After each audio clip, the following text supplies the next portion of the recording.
Deep beneath the frozen heart of Siberia, buried under layers of ancient coal tens of meters below the surface, a strange discovery sent shockwaves through an entire village. But what left Soviet scientists and intelligence officials truly speechless was the sarcophagus's estimated age, over 800 million years old, predating even the age of the dinosaurs. So, what exactly lay inside this impossible tomb?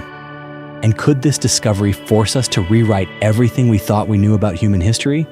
So fasten your seatbelt as we dive into today's mystery. But first, you'll have incredible luck if you like, and subscribe before this video ends. On an autumn morning, September 5th, 1969, in a remote village called Rzhavchik, tucked deep within the Siberian expanse of the former Soviet Union, a single event unfolded that would unsettle anyone who heard of it. For the local villagers, it was just another ordinary workday. But for history, it marked a moment when something emerged, something that modern humanity had never dared to imagine. Inside an old coal mine, more than 70 meters beneath the surface, a group of miners toiled in the dark, surrounded by rock dust and the dim rhythm of their labor. The steady clinks of pickaxes striking stone echoed in repetition. But then, a different sound pierced through that monotony. One of the miners stopped. Wiping the sweat from his brow, he bent down and began brushing away the loose dirt around the spot he had just struck. Not long after, a smooth surface began to emerge. Not coal, not natural rock, but something else entirely. It appeared to be a crafted material, deliberately shaped by some unknown hand. With the help of his fellow workers, they kept digging into the strange wall until a hollow space revealed itself. The chamber bore no trace of prior human presence.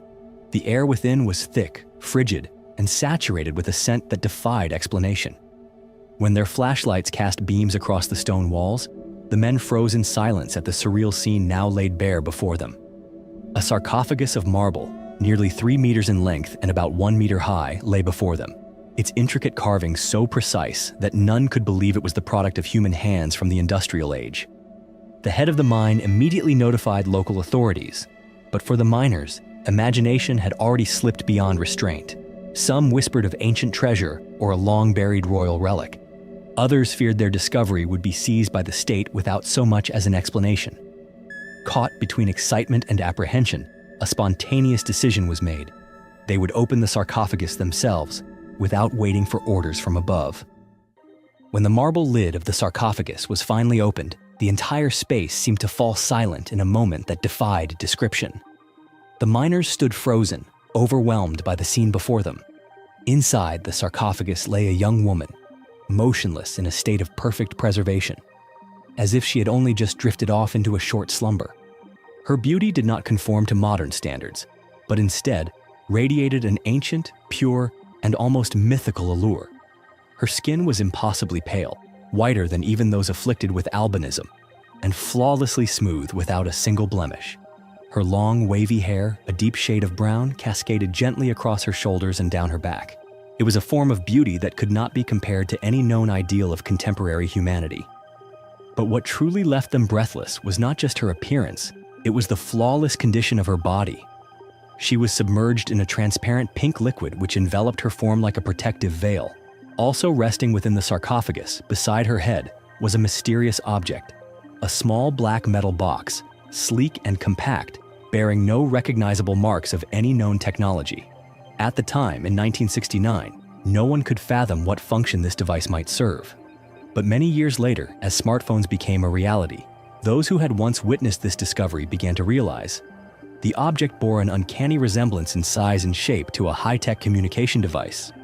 The dress the woman wore was made of an extremely delicate white fabric, nearly transparent, yet astonishingly, it had not decayed over time. Some researchers later asserted that they could not identify any technique or material capable of replicating such fabric. Faced with the lifelike appearance of the woman and the inexplicable elements surrounding her, the villagers began to refer to her with a name both reverent and noble. Princess Taisun, drawn from the name of the Taisel district where the sarcophagus had been unearthed. No one knew who she was, where she came from, or to which era she belonged, but all were in agreement. She was not an ordinary figure from human history. Within just a few days, the entire area surrounding the mine was placed under strict lockdown. A red military helicopter carrying senior Soviet officials descended on the site as if a full-scale military operation were underway. The villagers were ordered to leave the scene immediately. Warnings were issued about an unidentified biological threat. The miners who had seen the body inside the sarcophagus were summoned for private interviews, and no one ever learned what they had been told, or what they had revealed. Meanwhile, efforts to extract the sarcophagus from the earth began at an accelerated pace, but then came a significant obstacle. The sarcophagus was heavier than anything they had ever dealt with. No available equipment, including the helicopter, was capable of lifting the massive marble block, especially with the quantity of pink liquid still encasing the body inside. The only viable solution was to remove the liquid entirely and store it in specialized containment barrels for separate transport. And it was at that precise moment, when the pink liquid was slowly siphoned out drop by drop, that the transformation began. The flawless white skin of the woman started to change color. Within minutes, that pale radiance turned to a dull gray, then darkened further until her body appeared bluish and lifeless. The vibrant sense of presence that had once stunned everyone was gone. The sarcophagus was then transported to the city of Novosibirsk for further analysis, along with the barrels containing the strange pink fluid. A team of the Soviet Union's top scientists was assembled to analyze the woman and the strange pink liquid. Among them was a professor from the Institute of Paleontology, who would later confess that, in all his years of research, he had never encountered anything remotely like this. Yet what shocked the scientists most was not the state of the body, but the results of the dating process. Radiocarbon analysis yielded no usable data. Samples taken from the fabric of her dress, from the pink liquid, and even from the marble surrounding the body all lay beyond the measurable limits of conventional testing. The returned values were so extraordinarily high that they fell completely outside the operational range of their equipment. The scientists were forced to turn to more advanced techniques, including geological layer analysis from the site where the sarcophagus had been found, molecular readings of the liquid, and isotopic evaluation using rarer radioactive elements. After weeks of testing and cross-referencing data, the final result left the scientific community stunned. The geological age of the coal layer from which the sarcophagus had been unearthed was estimated at roughly 800 million years. That figure did not just surpass all of human history, it predated the existence of any known complex life on Earth. Even the first dinosaurs only emerged around 230 million years ago. If this conclusion was accurate, then the woman in the sarcophagus could not possibly belong to any historical timeline we've ever understood. Immediately, existential questions erupted within the scientific community. Was this proof of an advanced prehistoric civilization that existed long before the Cambrian period?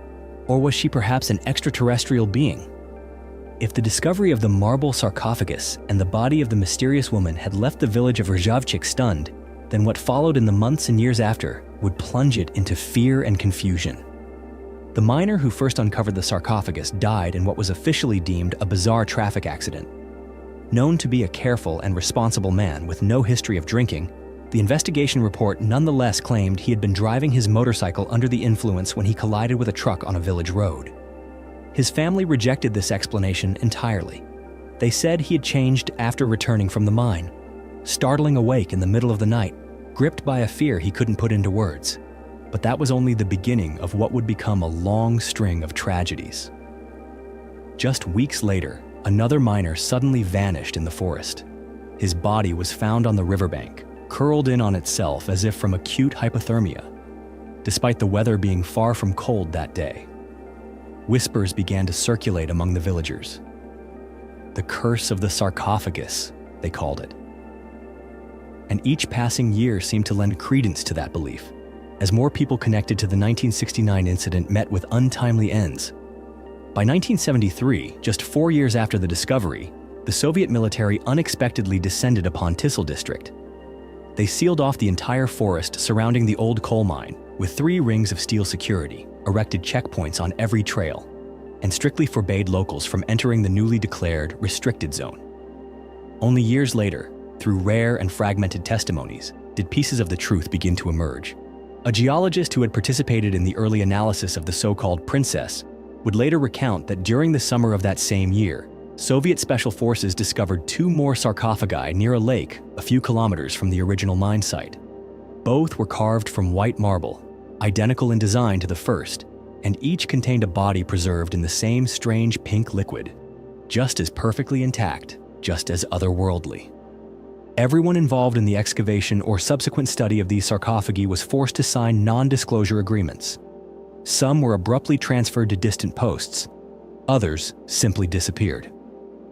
The research documents, scientific reports, and even physical samples of the pink preservation fluid vanished from national archives as if they had never existed. Some of the scientists who once had access to the case, though none dared speak publicly, believed that the pink liquid within the sarcophagus might have been a form of ultra-advanced biological preservation fluid. It was something far beyond the reach of current technology. Not only did it keep cells intact for millions of years, but it also preserved the appearance, elasticity of the skin, the sheen of hair, and even the structure of soft tissue. This led many to lean toward the theory that the Tsoul princess came from a civilization that once existed on Earth, only to vanish mysteriously before recorded history ever began. Supporters of this theory have labeled it a pre-human civilization, one that might have thrived hundreds of millions of years ago, even before the age of the dinosaurs.